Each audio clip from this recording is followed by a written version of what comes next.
நம்மளுடைய உணவு பழக்கங்கள்ல முக்கியமானதா, ரொம்ப எளிமையானதா, எல்லாருமே பயன்படுத்தக்கூடிய விதத்துல இருக்கக்கூடிய ஒரு காய்கறின்னு பார்த்தீங்கன்னா, அது உருளைக்கிழங்கு தான்.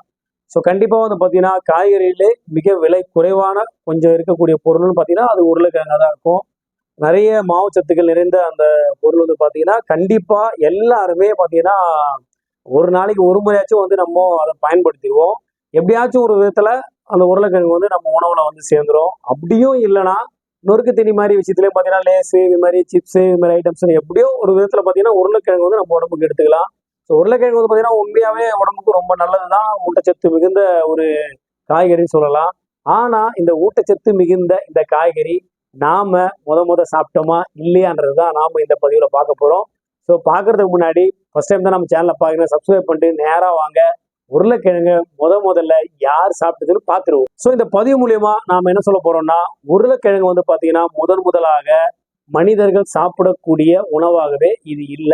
முழுக்க முழுக்க பார்த்தீங்கன்னா, விலங்குகள் சாப்பிடக்கூடிய உணவா தான் இருந்தது. அதுலயும் குறிப்பா பார்த்தீங்கன்னா, பன்றிகளும், மாடுகளும் தான் பார்த்தீங்கன்னா, உருளைக்கிழங்க அதிக அளவுல குடுத்துருக்காங்க. ஸோ இது ரொம்ப மலிவான விஷயம். ஒரு கிழங்கு ஐட்டம். இந்த கிழங்கு ஐட்டம் அதுவும் வந்து அளவுக்கு அதிகமா அதுங்க சாப்பிடும். அதனால இது அளவுக்கு அதிகமா குடுக்க முடியும்.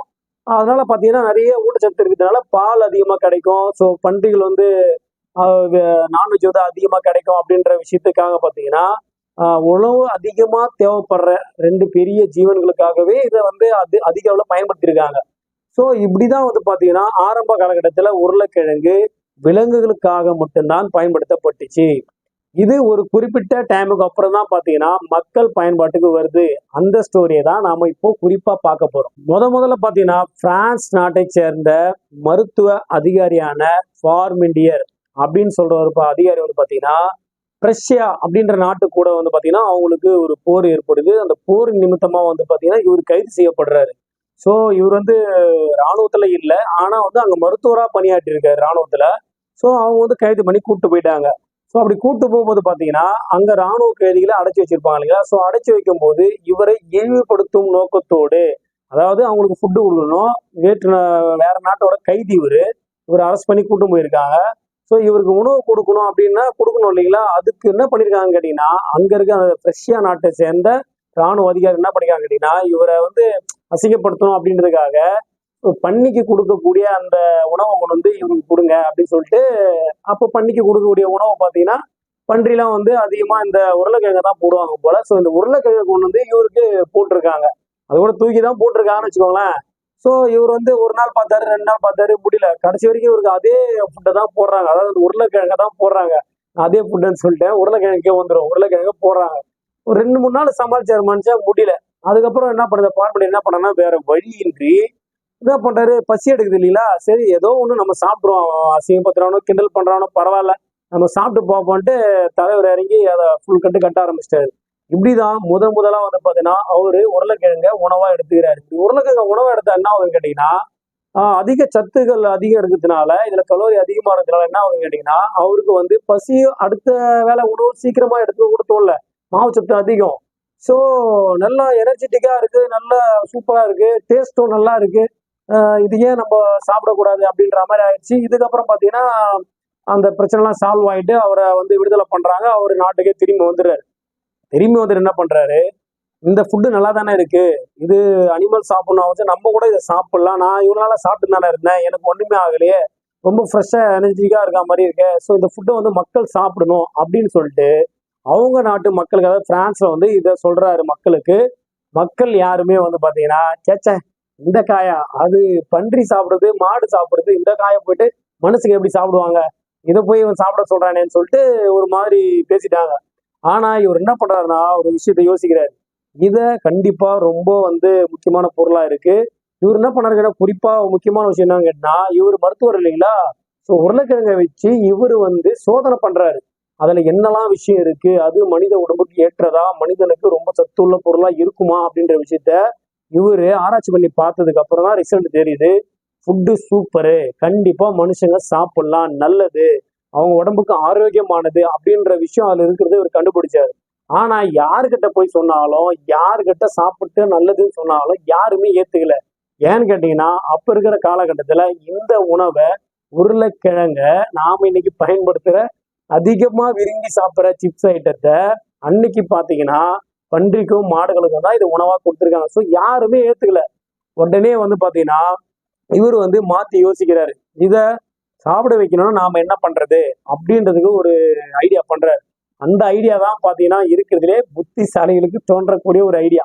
ஸோ அவருக்கு இந்த ஐடியா தோணி இருக்கு. என்ன பண்றாரு கேட்டீங்கன்னா, அவருடைய தோட்டத்துல உருளைக்கிழங்க ஃபுல்லா பயிர் வச்சாரு. ஸோ உருளைக்கிழங்க பயிர் வச்சா அந்த மேட்ரு ஓவரா இல்ல.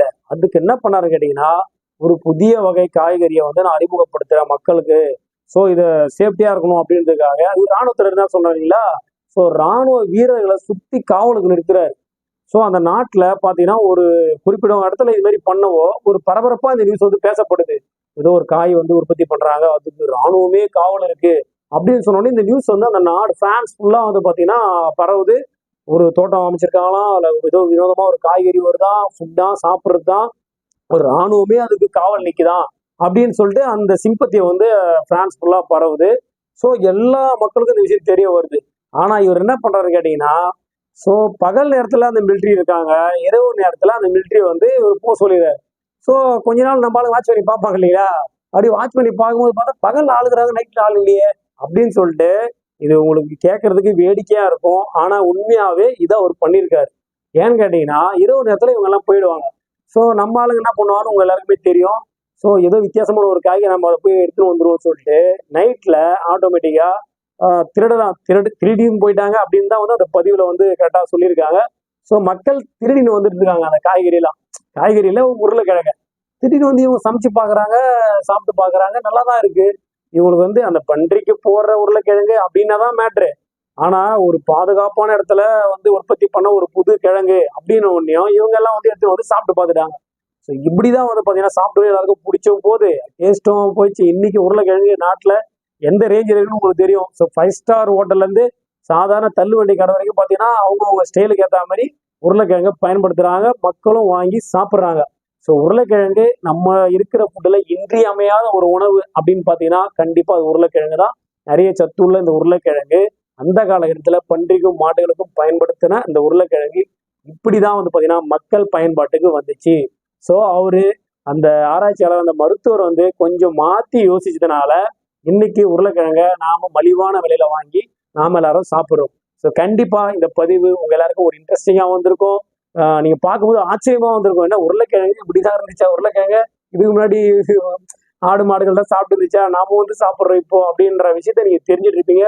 அதே மாதிரி பாத்தீங்கன்னா உருளைக்கிழங்கு ஒரு விதம் 2 விதம் இல்ல, பல விதம் இருக்கு. சிப்ஸுக்காகவே தனிப்பட்ட உருளைக்கிழங்கு இருக்கு. நம்ம அடுத்த பதிவுல வந்து நம்ம அதை போடுறோம். ஸோ நம்ம சாப்பிட்ற சிப்ஸும் நம்ம குழம்புல போடுற உருளைக்கிழங்கும் ஒண்ணு கிடையாது.